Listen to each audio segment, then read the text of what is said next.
One of my favorite things about the current year is how climate change is killing everybody because it's causing a whole bunch of I don't know, ailments, respiratory problems. And now we have this new story. Deadly fungal infection, valley fever, that kills 1 in 100 sufferers is spreading across the US because of climate change.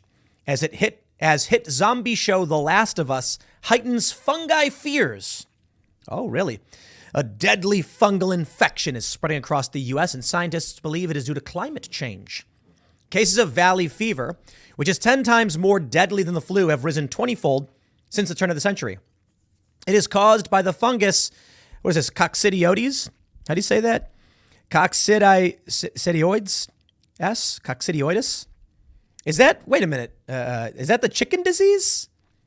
I don't know. It's probably something. Maybe it is. Which releases spores into the air when soil is disturbed, which is breathed in by people, usually construction workers tending to the ground. The fungus thrives in warm, dry environments and was dubbed valley fever because 97% of cases are found in Arizona and California. That's a coccidiosis. I think that's a different one. But infections have begun to crop up in other parts of the country, and experts fear that by 2100, it could be in 17 states. Its increase comes amid heightened fears about fungal outbreaks following the hit apocalyptic HBO show, The Last of Us, which depicts a fungus that turns victims into zombies. Yeah, that one is cordyceps. Cordyceps. Have you guys been watching The Last of Us? That's basically, I saw this story, and I'm like, oh, climate change again. Climate change is killing more people. Oh, okay. So it says valley fever fungus grows in soil, but it's too small to see. The spores are whipped up into the air. People inhale the spores from dust. The infection kills 1 in 100 cases, can get into the bloodstream and spread to vital organs. Oof, that's creepy. And look at this, Southern California, you're in trouble. 2007, it was very much in the south, but it's spread northward. And weirdly, it's going up into these more blue areas, I guess. I don't know. Interesting choices up the Pacific Northwest. It is what it is. There are a lot of things they say are being caused by climate change, which leave me kind of skeptical. But it is, I think the reason they're covering this story more so is because of the show The Last of Us. Have you guys watched it? Everybody knows the video game. I'm sure most of you who are watching probably know the video game. I never played it. I know the general story. Think it's cool. Been watching the show. I think the show is cool. And it's basically, it's basically this story. That's what it is. So The Last of Us starts with, two guys are talking, they're experts about a pandemic, and one guy's like, fungus is what we should be afraid of. And then he says, let's take cordyceps, for instance. It takes over the brain, the body of the ant, and makes it then go and infect other ants. And it's creepy. It really is scary, creepy stuff. And then the guy's like, cordyceps can't survive in a human, the temperature, and he's like, but it could mutate. So I guess now the argument is they're running this story, and they're like, valley fever, because as the planet gets warmer, the fungus can spread into other areas. So I guess the idea is, in The Last of Us, cordyceps mutates to be able to infect humans. And it's like a 10-year-old game, so I'm not spoiling anything for you. If you don't know the story, then I don't know what to tell you, man. I know the show is new, but the game is very old, and there's a sequel and everything. So I'm gonna say some things. But the big thing outside of this with the show the other day was that they did this big episode about a gay couple, and everybody's talking about it, saying it's the best episode of television. And I'm just like, nah, is good. Did you guys watch it? We'll talk about that. And I'm gonna use this as an excuse to talk about The Last of Us. It was good. So basically, the fungus turns everybody into zombies, zombie monsters with weird things coming out of their mouths. It's creepy and it's gross, and their faces turn into fungus, and it's just really gross. And then the military starts rounding people up for the quarantine zones. And one dude who's a prepper, he's got a secret bunker. And I actually loved this part. He's sitting in his bunker, and the cops are searching the house. And then they're like, we're in the basement. There's nobody here, because he's in a secret sub-basement that's hidden under a trunk. And he's got guns and everything. He's got Don't Gadsden flag and all that. And then he comes out, and he has the whole town to himself. And it's 10 miles west of Boston. I love that part. But then the movie basically the show is actually good. It was really good. I would say if you're going to do a TV show about two gay men in a relationship and their love for each other, this is the way to do it. But I'm sorry, man. Doesn't work for me. Just doesn't. It's not going to happen. Sorry. And I'll explain. So basically, everybody's talking about how, one, the show is an ode to medical assistants in dying. Spoiler alerts, heads up, as I mentioned.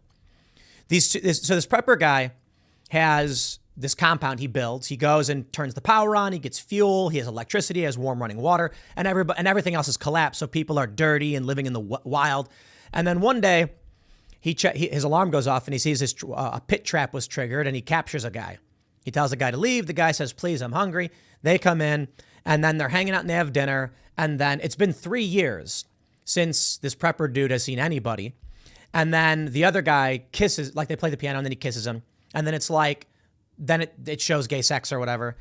And I'm just like, look, they did that movie, Bros, and it was like a gay rom-com, and it flopped miserably because I don't think, it's just like, who is this relating to?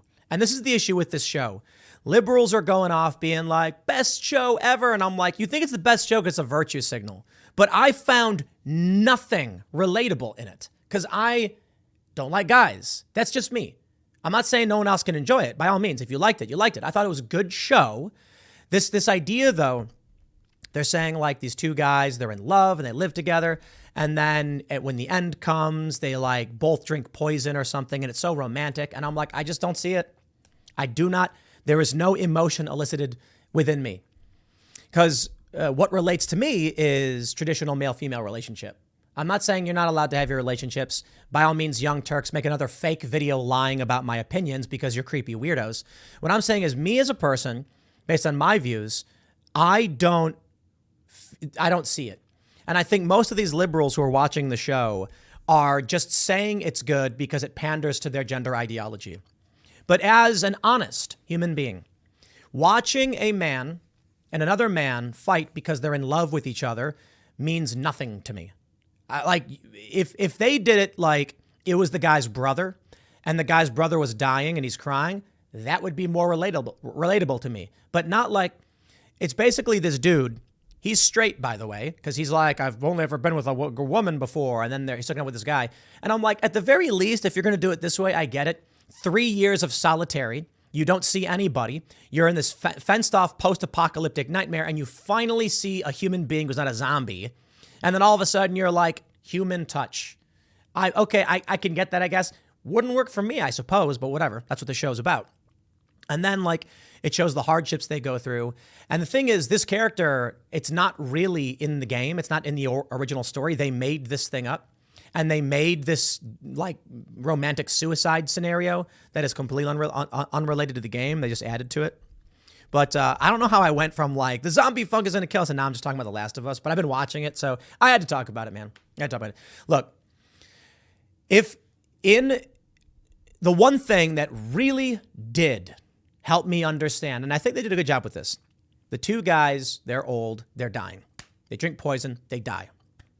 Then Joel, the main character, with Ellie, who's this 14-year-old teenager he's trying to bring across the country or something like that, they go in and no one's there. Joel was friends with this guy. He knew the code to the compound to get past the booby traps and the security and stuff. And he comes in and it's sad. This is really sad. Joel comes in looking for his friends and no one's answering and no one's around. Ellie finds a letter and reads it. And it's funny. It says on the letter, to whoever, but probably Joel, because that was the one guy. And he's like, I never liked you, but I respected you. It's funny. Please don't open the bedroom door. And then he says, like, I leave you all my stuff. And he says something that I did understand and relate to. So going through this whole show where it's like trying to get me to feel for these two men who are in love. And I'm just like, I don't know, man. I don't feel anything. I got no emotion elicited. It's cool. Like preppers and booby traps and raiders and stuff. But then in the end, this one helped me understand. I got it. He's reading the letter, or Ellie is. He's like, read it.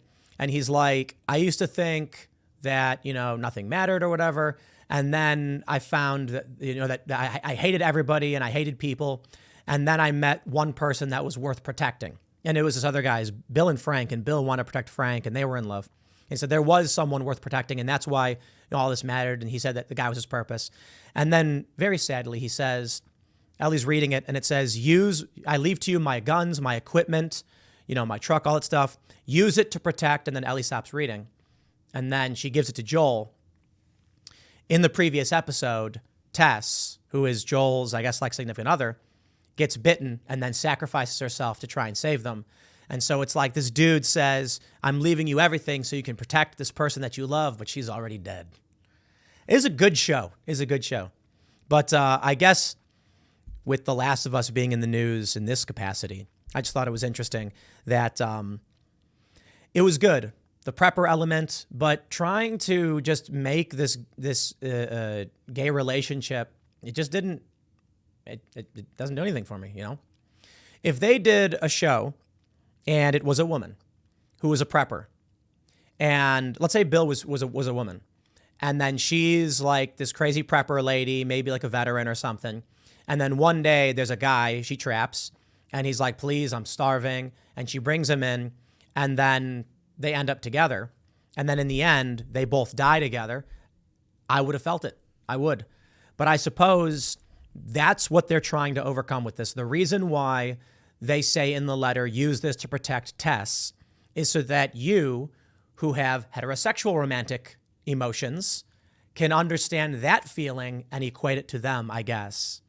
But in the end, I just tell you this. I think the show would have been like top 10 shows of all time. It was really good if they just, and I mean no dig to people who are in gay relationships. I don't care what you do. I'm just saying if 98% of people would, men and women, would more understand that dynamic, I think the episode probably would have been substantially like bigger and more impactful. And you probably lose, for one, you lose any conservative who doesn't agree with homosexual relationships. And you will get a lot of virtue signalers, but I think the virtue signalers are less. I'm not saying they shouldn't have done it. I am not saying it was bad. Okay? Young Turks, go make another fake video about my opinions. They do that all the time, by the way. I'm just saying it was a good show. And bravo to the Daily Mail in finding a way to write a story that gets people excited, I guess, whatever, because they've been watching The Last of Us. So sure, whatever. I don't know. Probably should have just done a segment about that episode and not the fungus, but whatever. There we are. I'll leave it there. Next segment's coming up in a few minutes. Stick around and I'll see you all shortly.